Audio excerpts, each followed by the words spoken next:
درود دوستان گلم، یاشار هستم و شما چنل آرتیم یاش تریدر رو دارید میبینید. به دانشگاه ارز دیجیتال و فارکس خوش آمدید. امیدوارم از هر جای این کره خاکی آبی رنگ تصویر من میبینید حال دلتون عالی باشه و از نعمت سلامتی برخوردار باشید. و اگر احیانا دلنگرانی اگر تو زندگیتون هست، از خدای مهربون میخوام که هر چه سریعتر در کوتاه‌ترین زمان ممکن این دلنگرانی رو از زندگیتون حذف بکنه، چرا که شما شایسته آرامش تو قلب و روحتون هستین، چون قلب و روح جانتون بهش نیاز داره. ممکوین ها و ارزهای ارزشمند شبکه سویی، اکوسیستم سویی رو با هم دیگه داشته باشید. میدونید که شبکه سویی خیلی ترند شده، این روزا خیلی سر زبون ها هستش، مثل سولانا که ممکوین های خیلی انفجاری در واقع به دنیای کریپتوکارنسی معرفی کرد. و با توجه به اینکه اکوسیستم سویی توی رقابت با سولانا هست، توی بحث کارایی بلاک چین، میتونه ممکنه خیلی پرسودی هم داشته باشه که اخیرا ممکنه خیلی خوب و ترندی رو هم معرفی کرده. اولین ارزی که تو شبکه سویی هست و تقریبا یکی دو هفته هست که لیست شده، البته ممکن نیست، حوزه دیفای فعالیت میکنه، دیپ بوک پروتکل هست و با نماد دیپ شناسایی میشه. رتبه 310 کوین مارکت کپ هست دوستان و مارکت کپ باحالی داره، 129 میلیون دلار و حجم معاملات 79 میلیون دلاره. و به نظر من با رشد سویی میتونه جزء ارزهایی باشه که رشد بسیار خوبی خواهد داشت. تو همه صرافی ها هم لیسته، بجز در واقع بایننس تو اکثر صرافی خوب لیسته، مثل بای بیت، XT هم که ما معرفی کردیم توش لیست هستش. اما بریم چارتش ببینیم به چه صورت هستش و ببینیم که تو چه قیمتایی میتونیم خرید بکنیم. دوستان تایم فریم دیلی ارز دیپ رو تو صرافی بای بیت داریم با هم دیگه میبینیم. یک رشدی کرده، در واقع یه اسپایکی زده، داره یه بیسی رو تشکیل میده، داره یه پاز جدیدی رو تشکیل میده و خیلی چیز خاصی نمیشه در واقع از این در واقع حرکت استنباط کرد و میدونیم که این محدوده خیلی مهمیه و داره در واقع ریشه و شروع یک پاز رو در واقع برای ما داره میسازه. بریم تایم فریم بالاتر ببینیم که به چه صورت خواهد بود. همونجوری که اینجا مشخصه، ما اینجا داریم یک پاز تشکیل میدیم، یعنی تشکیل یعنی شروع پاز هست و به نظر من محدوده مناسبی که میشه خرید زد و بسیار هم میتونه مفید باشه. اول اینکه ما یه پاز کوچیک هم داخل این پاز بزرگی که هنوز تشکیل نشده، کامل و کانفرم نشده، داریم که در باغ بهشتش باز شده و من اینگالف رو میبینم و بهترین نقطه ورود به نظر من لبه پاز یه فلگ لیمیتی اینجا هست، یه فلگ لیمیت بهش بگیم، میشه گفت لبه این پاز، یعنی محدوده 4 سنت میتونه محدوده مناسبی باشه برای اولین ورود ما و از اینجا میتونه بره برای سقف قیمتی و 9 سنت رو تاچ بکنه دوستان. و اگر سقف قیمتی رو بتونه بشکنه و این پاز رو تاییدیه بده، به نظر من محدوده تقریبا به نظر من 2 الی 3 سنت میتونه محدوده تارگت اول این ارز باشه و جزء ارزهایی که میتونه برای تعادل سازی اون سبدتون خیلی مفید باشه. من داخل یک ویدیویی در مورد چند فاکتور اساسی یک سبد ارزی دیجیتال متعادل که بیشترین در واقع سود و بازدهی رو برای شما داشته باشه، اونجا در مورد تعادل سبد ارزی دیجیتال صحبت کردم. لینکشو حتما هم این بالا و هم داخل توضیحات براتون قرار میدم که بتونید استفاده بکنید. پس به نظر من اولین نقطه ورود ما میتونه محدوده 4 سنت باشه و اگر میخواهید با اطمینان بیشتری باز خرید بکنید، سقف 7 سنت شکسته بشه یا 8 سنت شکسته بشه، تو محدوده 5 سنت خرید بکنید، یعنی سقف این حرکتی که لگی که داره میره به طرف بالا.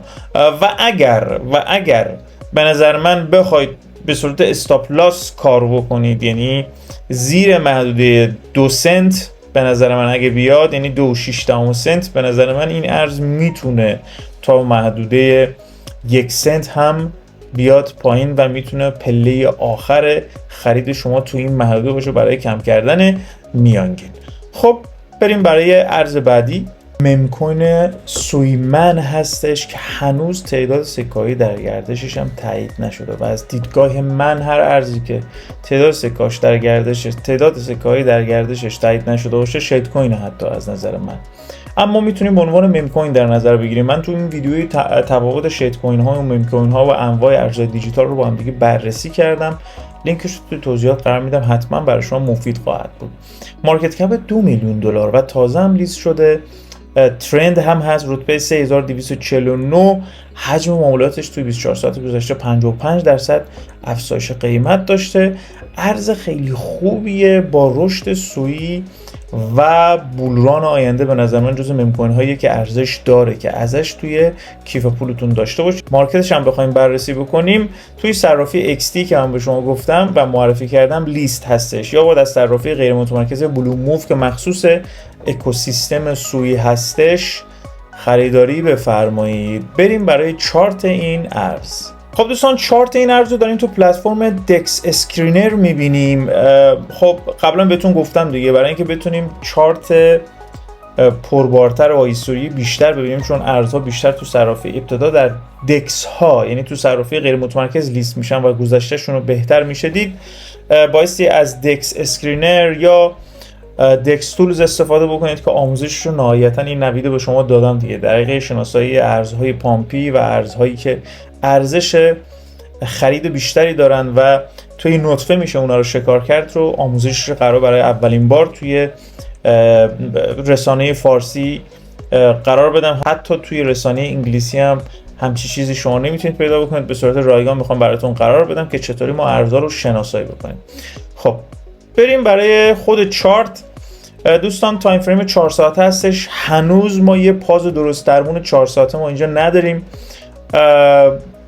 خیلی نمیشه روش صحبت کرد، اما من کفسازی خیلی خوبی دارم میبینم. یک فلگ لیمیتی اینجا داره که قیمت رو داره هولد میکنه و قراره یک پازی رو تشکیل ده. ما میخوایم شروع یک پاز 4 ساعته یا دیلی رو داشته باشیم. اوکی، کفسازی رو داره انجام میده. اگه بخوایم پازهای تایم فریم پایینتر رو در نظر بگیریم، یک پاز داخلی اینجا موجوده که در واقع بهشتش میتونه محدوده 205 باشه، 205 الی 204 باشه که این بشکنه. به نظر من سقف رو ما میبینیم. برای اطمینان از خرید این ارز به نظر من صبر بکنید این آبی رنگه، خط آبی رنگ بشکنه، چون ما اینجا انتقال سفارش داریم. دهانه تشکیل بشود، دهانه تایید بدهد و روی دهانه خرید بکنید، برید بالا. تقریبا محدوده 2.0 بذاریم محدوده بگم 2.03 الی 2.0 مثلا 34 35. اوکی، اینجوری شما میتونید خیلی از خریدتون مطمئن باشید. و پله دومتون بعد اینکه سقف یادداشت بفرمایید 50 2050 بشکنه و تو بازگشت قیمت تو محدوده 36 37 خرید بکنید. این میتونه پله دومتون باشه. بریم برای ارز بعدی.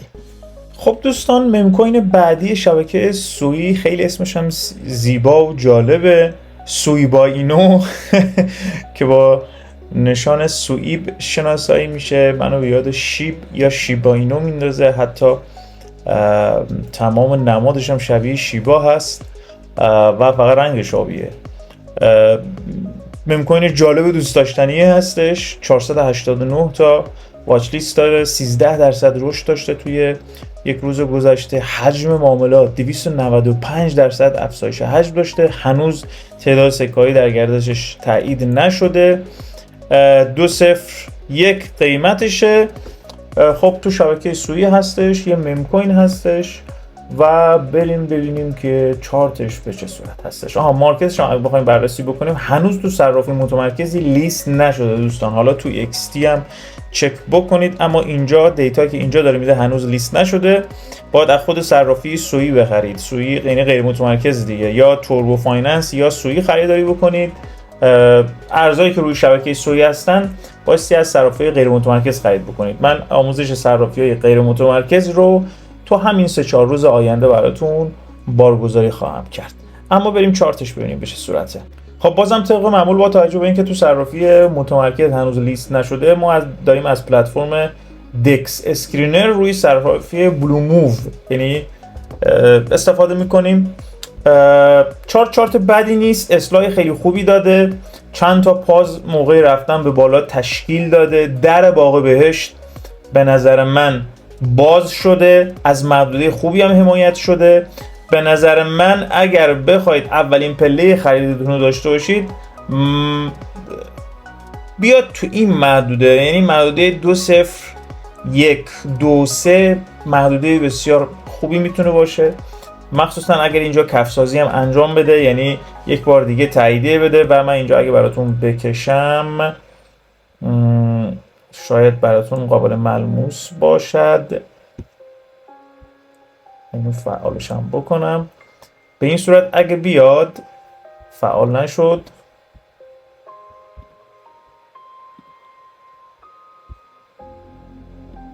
اینجاست.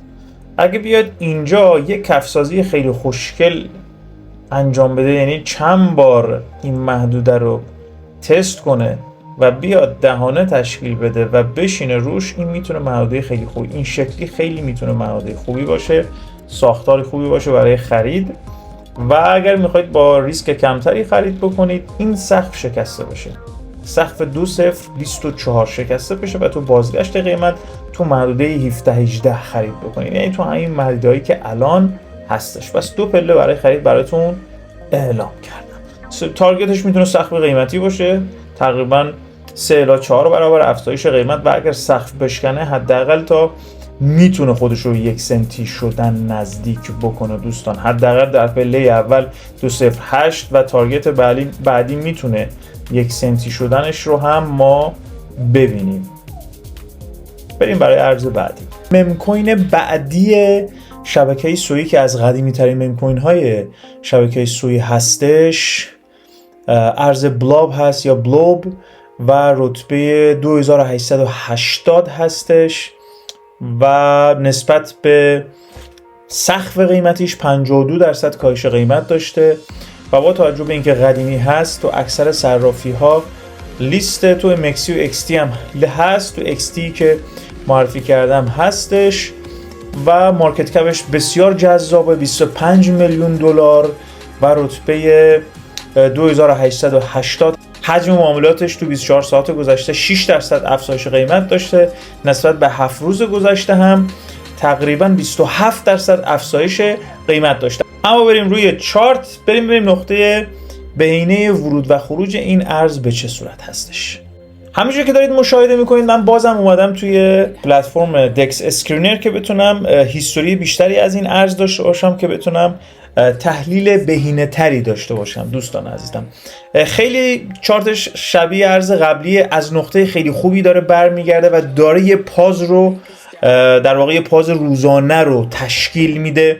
کفسازی بسیار مناسبه، کفسازی رو دارید میبینید، ریتست محدوده MPL داره تاییدیه دهانه رو به ما نشون میده، یعنی داره میگه که من دیگه کم کم دارم آماده میشم برای خرید. من خیلی وقت این ارزا رو زیر نظر دارم و اینکه الان دارم اینا رو معرفی میکنم سعی کردم بهترین زمان ممکن معرفی بکنم. ببینید دوستان این خط آبی که من اینجا کشیدم، خب این ارز 7 تا 0 پشتش داره، من اون 7 تا 0 رو دیگه به شما نمیگم. محدوده 8432 بعد از 7 تا 0 بشکنه ما میتونیم تشکیل یه دهانه بدیم و بعد اینکه دهانه تشکیل شد تو همین دهانه ما ورود بکنیم.